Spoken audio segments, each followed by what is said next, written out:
மாகாண சபை தேர்தலை நடாத்த அரசுக்கு ஜீவன் தொண்டமான் சவால். மக்களின் செல்வாக்கை நிரூபிக்க வலியுறுத்தல். மாகாண சபை தேர்தல்களை நடாத்துவது குறித்து தேர்தல் ஆணைக்குழுவை இறுதி முடிவை எடுக்க வேண்டும் என்றும் அரசாங்கம் உடனடியாக இத்தேர்தலை நடாத்தி மக்கள் மத்தியில் தமக்குள்ள செல்வாக்கை நிரூபிக்க வேண்டும் என்றும் இலங்கை தொழிலாளர் காங்கிரசின் பொதுச் செயலாளரும் நாடாளுமன்ற உறுப்பினருமான ஜீவன் தொண்டமான் சவால் விடுத்துள்ளார். கொழும்பில் இன்று ஊடகங்களுக்கு கருத்து தெரிவிக்கும் போதே அவர் இதனை தெரிவித்தார்.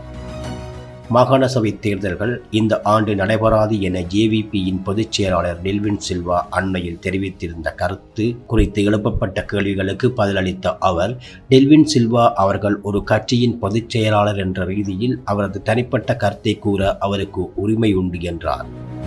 எனினும் தேர்தல் தொடர்பான இறுதி முடிவை ஒரு கட்சியோ அல்லது அதன் தலைமைத்துவமோ எடுக்க முடியாது என்றும் அதனை சுயாதீன தேர்தல் ஆணைக்குழு மட்டுமே தீர்மானிக்க முடியும் என்றும் அவர் சுட்டிக்காட்டினார்.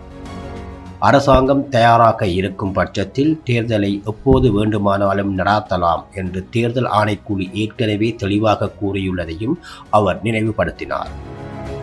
முன்னாள் ஜனாதிபதி ரணில் விக்ரமசிங்கவின் காலத்தில் உள்ளூராட்சி மன்ற தேர்தலை நடாத்துமாறு வற்புறுத்தியவர்கள் இன்று மாகாண சபை தேர்தலை நடாத்துவதற்கு ஏன் தயங்குகிறார்கள் என்று கேள்வி எழுப்பிய ஜீவன் தொண்டமான், குறிப்பாக வடக்கு மற்றும் கிழக்கு மாகாணங்களில் தேர்தல் நடாத்துமாறு வலியுறுத்த இன்று ஆட்சியில் உள்ளவர்கள் முன்வருவதில்லை என சாடினார்.